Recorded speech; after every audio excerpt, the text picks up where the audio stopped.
Test 1. You will hear a number of different recordings and you will have to answer questions on what you hear.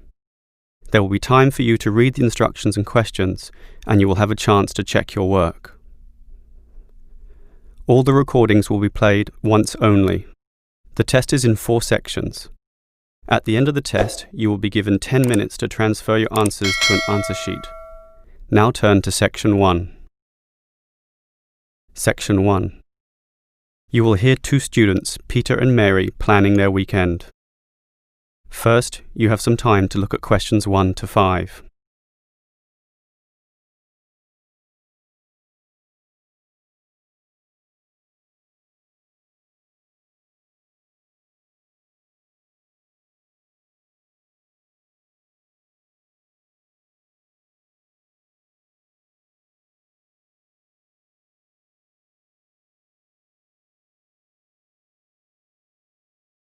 You will see that there is an example that has been done for you. On this occasion only, the conversation relating to this will be played first. Well, Mary, you're free this weekend, and so am I. So let's plan the agenda. We said we're going to see a movie on Saturday, right? Yes. But what time? It's cheapest in the afternoon and very expensive at night, of course, so let's go in the afternoon.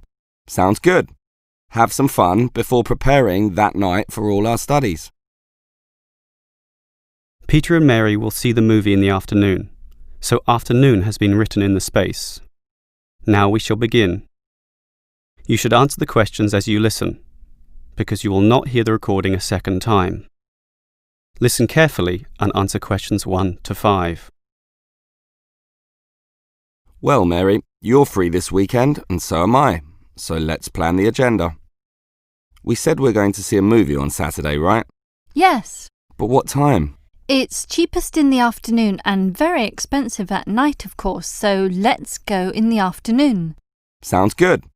Have some fun before preparing that night for all our studies. But you mentioned that new action movie. Sure. Well, that's what you want to see, but I'd rather see that comedy. I thought we'd agreed on the action movie. You just said that you'd like it. I didn't. My friends tell me my movie is very funny too. Okay, I'm fine with that. A comedy it is. We can see my action film another time. So that's Saturday afternoon planned, and that night we'll just eat at a restaurant. Where?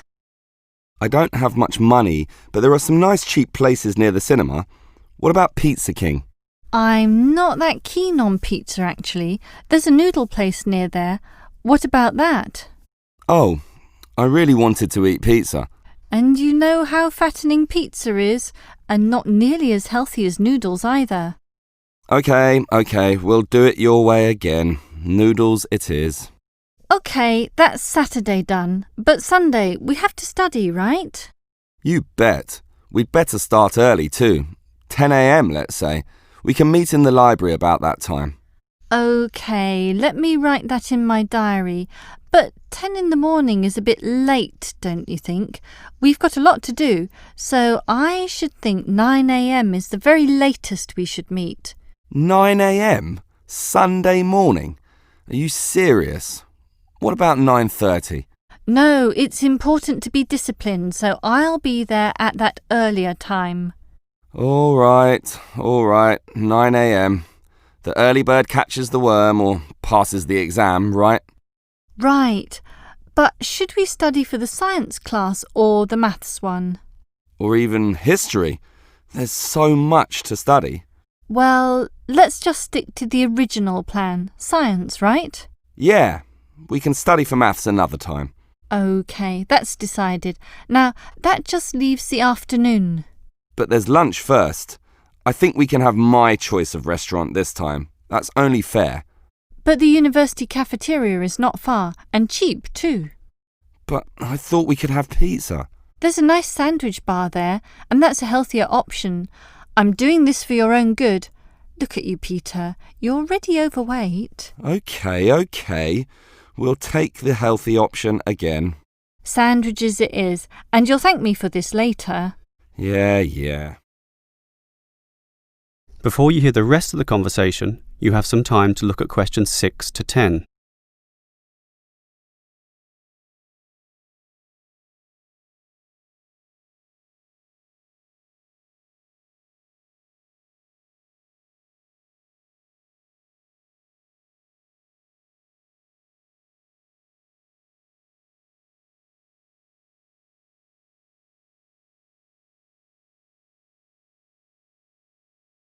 Now listen and answer questions 6 to 10. Well, Mary, I think we've planned our day well, but I've always wanted to ask you what you think of our course of study. I think it's good. Very good, in fact. So do I. Apart from some of the teachers. What do you mean? Well, our maths tutor, Mr. Vernon, is okay. Sure. But he doesn't seem to care much about the subject matter. But he knows his stuff. I think he's excellent. I'm surprised you don't think so too. He's satisfactory, as I said, but I'd just like him to care more or try a bit harder. But he's smart and explains things well. What more could you want? Just for him to have more passion about what he does. He could be more like, say, Mr. Harrison. Mr. Harrison is always late, though, and he's never well prepared. Rushes in, notes falling everywhere, a complete mess. But it's his attitude that matters. Mr. Harrison wants to help students. He has passion, and that's the most important thing. Yeah, a passion for disorganisation and presenting things in a very confusing way. That's why I like Miss Whitehead. She comes on time and presents everything very clearly with her PowerPoint displays. But she's also rather mechanical. She just clicks buttons and the PowerPoint shows another slide. Very clear slides, and she explains it clearly as well, and that's the most important thing. But she's not connecting much with the students. Ah, come on. Only the bad students are not paying attention. All the rest, those who really care, are listening, and the information is given clearly, concisely, and she knows her stuff. I don't deny that. I'm just saying that a truly good teacher needs a human connection with the students.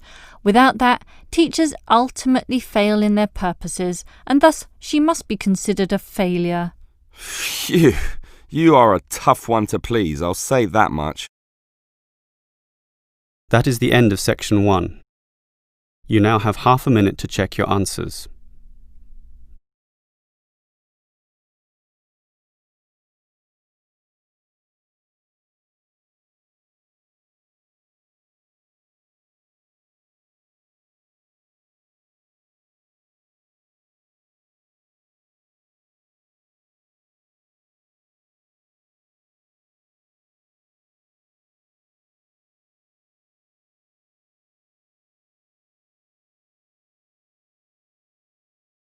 Now turn to section 2.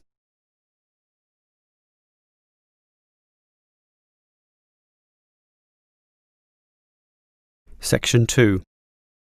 You will hear a hospital administrator telling some visitors about the hospital where she works. First, you have some time to look at questions 11 to 17.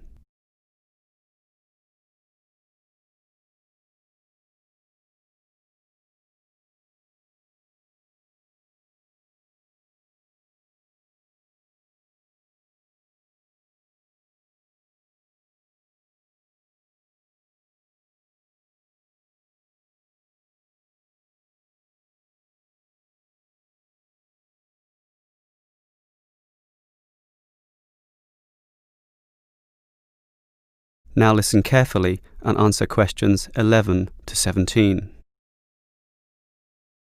Hello everyone. Welcome to Stanford Hospital, one of the more progressive hospitals in the Greater Southern Health District.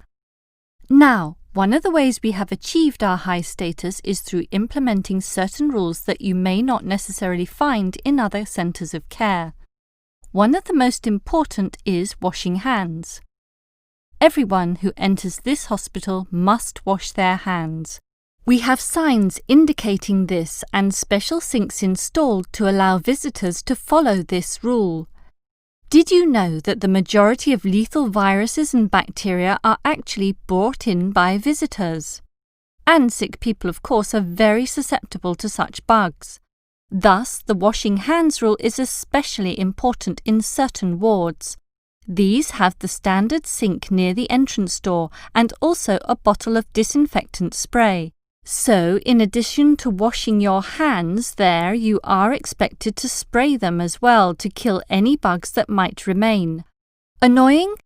Keep in mind that people have died from infections brought in by visitors, and newborn babies are particularly vulnerable in this respect.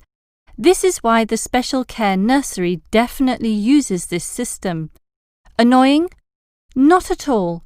Merely a necessity for a responsible hospital, and every new mother will thank you for it. Now, and on this same theme, most hospitals allow an unlimited number of visitors, 4, 5, 6, but remember, any one of them could be carrying colds or other viruses. For this reason, at the Stanford Hospital, we limit visitor numbers to 3, and we are quite strict about this. Again, if you find it annoying, remember that it's for the good of all the patients, and it's what makes our hospital one of the best. To help keep control of this, all visitors must enter through the visitor gate, and there is a guard to tally up numbers and ensure that this rule is being followed. Now, the smoking policy.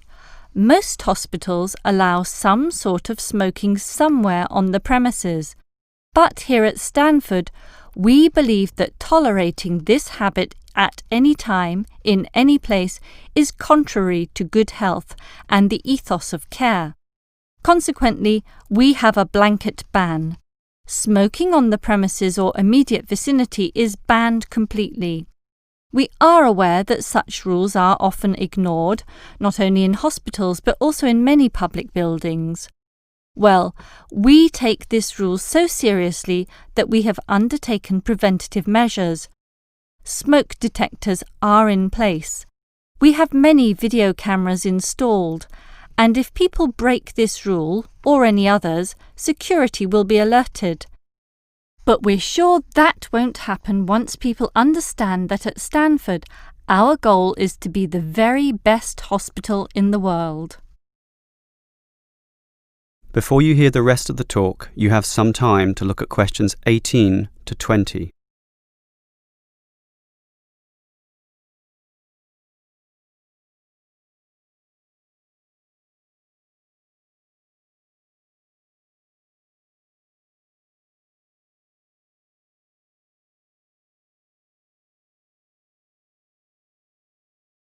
Now listen and answer questions 18 to 20.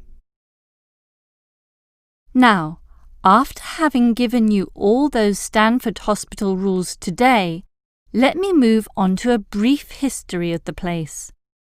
It first opened in 1955, when it was known as the Southern General Hospital.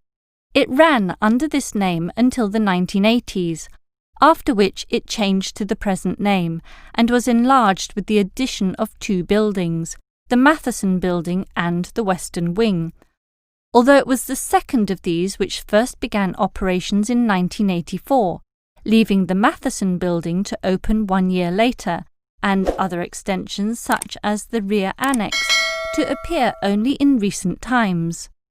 The Matheson Building housed the maternity wards, while the Western Wing was for infectious diseases, and they still have those functions today. An interesting event was the fire which broke out just after the rear annex was constructed. It was found that some faulty wiring linked to the main transformer caused the fire, starting in the central building, spreading out to the medical library, Western Wing, and the pediatric section. Fortunately, no lives were lost, although the damage bill was considerable. Apart from that, it's been pretty much plain sailing for the hospital, allowing it to gain the high regard in which it is held today. Now, do you have any questions? That is the end of section 2. You now have half a minute to check your answers.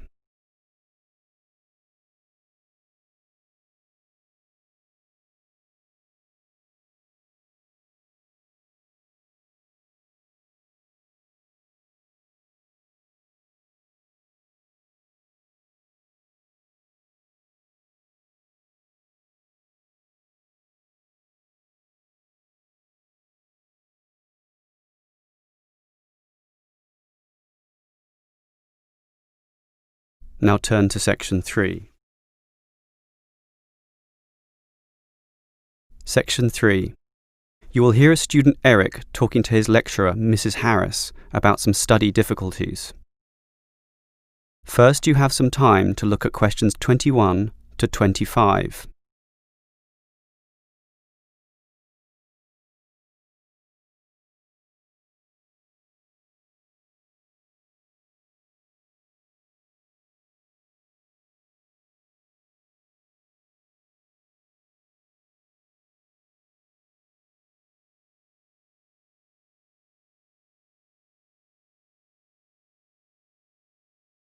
Now listen carefully and answer questions 21 to 25.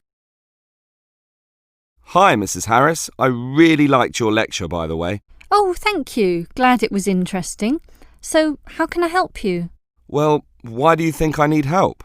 You just don't look too happy. I admit I'm having some difficulties. About what? Oh, it's hard to say exactly. All the reading is quite a chore, but I'm handling it. What really wears me down are the assignments. The reading load is just part of the course, but sure, the assignments take more time, more effort. And you know how you have to use what you read in your assignments? That's right. That's the point of the readings. Well, the reading passages also seem, well... Boring? No, not boring, but it's hard to connect it all, to remember what the readings are about, if you know what I mean. Well, I'd advise you to write a small summary at the back of each reading text. Really? Absolutely. Basically, you don't want to be going through these texts again and again, and you'll need to refer to them often. So write a small summary, and when you revisit these texts, just read these. I'm not too sure how to write a summary, though. It's easy enough. The important thing is to check that you've written the main point and not just a list of details in order of their appearance. Details are not what matters, so again, don't make a list of these. That will just waste valuable time, and you're going to get very busy soon enough. Usually, these articles argue a point, or otherwise have a certain purpose. So think all the time, what's the point and what's the purpose? OK, and just write that. Not just that. You have to think about the supporting points also. Then you might wish to cite some evidence. You can decide that yourself. But what's the most important thing about a summary? That it's accurate? No, that it's short. After all, it's a summary, right? So, main point, supporting point, some evidence, and most importantly, keep it short, OK? Before you hear the rest of the conversation, you have some time to look at questions 26 to 30.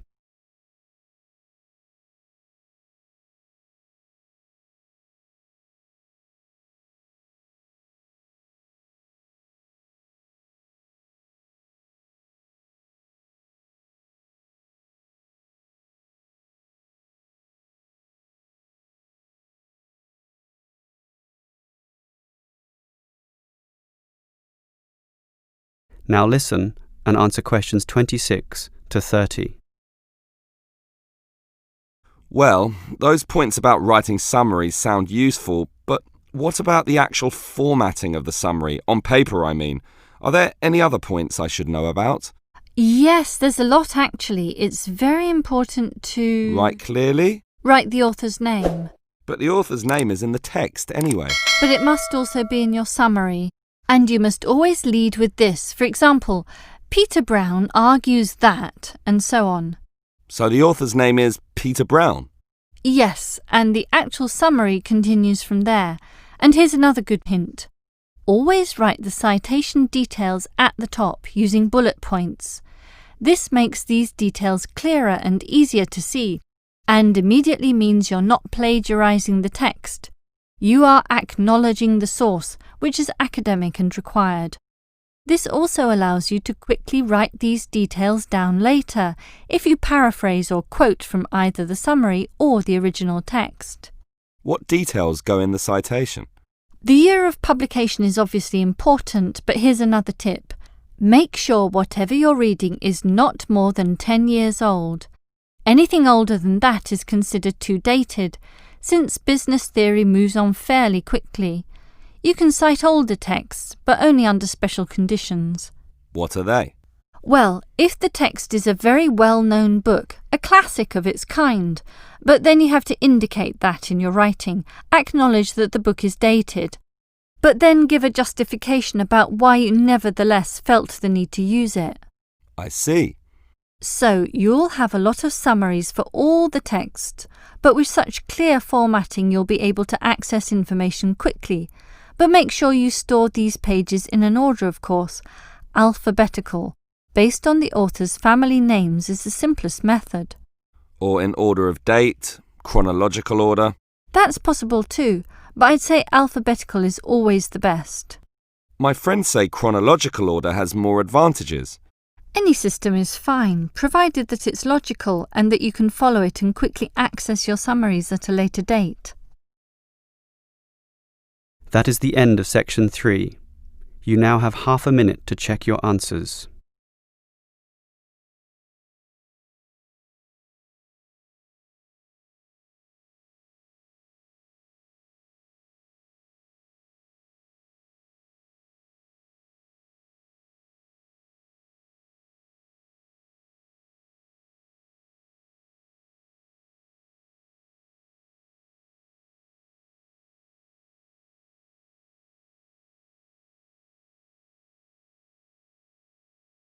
Now turn to section 4. Section 4. You will hear a lecturer discussing the marketing and consumption of kangaroo meat. First, you have some time to look at questions 31 to 33.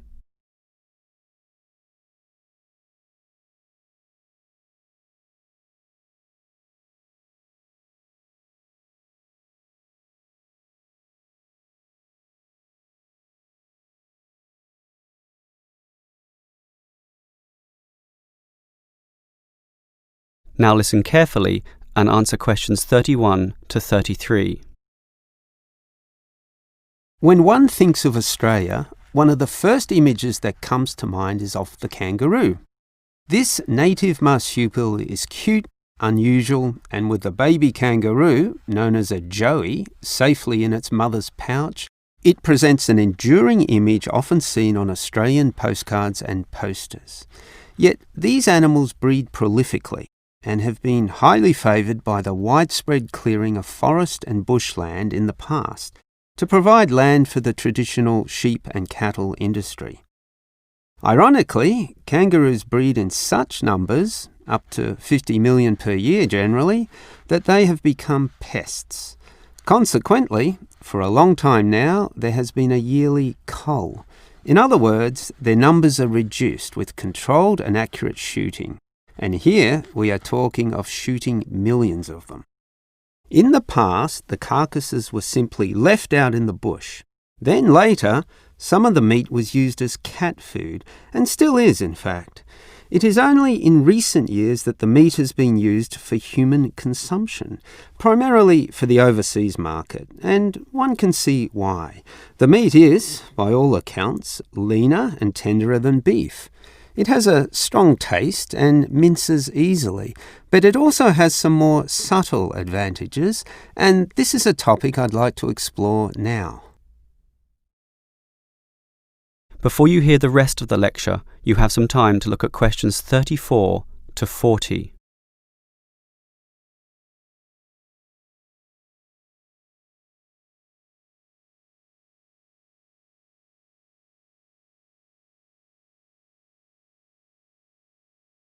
Now listen and answer questions 34 to 40.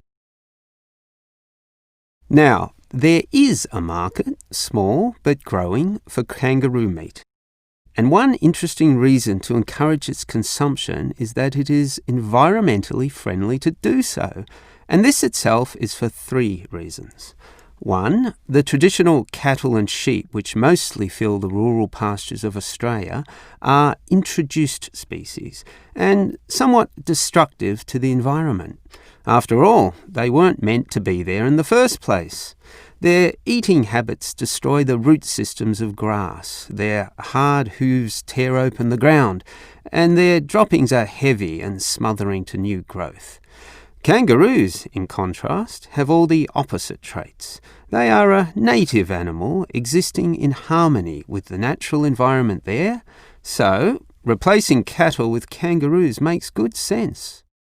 The other benefit is that, unlike cows and sheep, kangaroos don't produce methane as a byproduct of their digestion.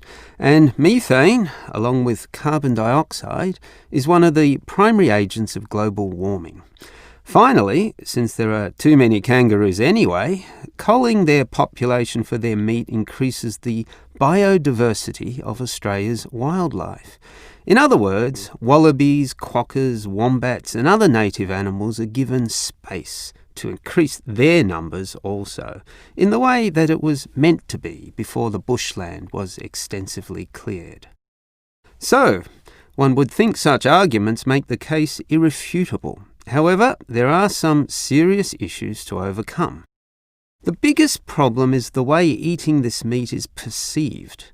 Many people still feel uneasy about eating what is, in effect, a national symbol, and a cute one at that. As well as this perception problem, kangaroos cannot be domesticated or raised within enclosures, as can conventional cattle. Kangaroos simply leap over fences, meaning that it is wild kangaroos that are harvested, which is not always efficient or cost-effective. This process involves trucks, shooters, spotlights, and many people to assist in transporting carcasses from remote locations. Finally, the public are not that happy with guns being the tool to cull these animals, arguing that it is inhumane. Professional shooters are, of course, trained, licensed, and follow a strict code of practice. They use accurate weapons and always aim for the head. The kill, in theory, is instantaneous, yet not necessarily in all cases. Thus, videos of kangaroo shooting taken by animal rights activists can cause great problems for the industry. Yet, what the public needs to realise is that, ultimately, all of their meat requires the killing of animals. And what happens in cattle abattoirs is, in essence, no different to what happens during the average kangaroo cull. That is the end of section 4. You now have half a minute to check your answers.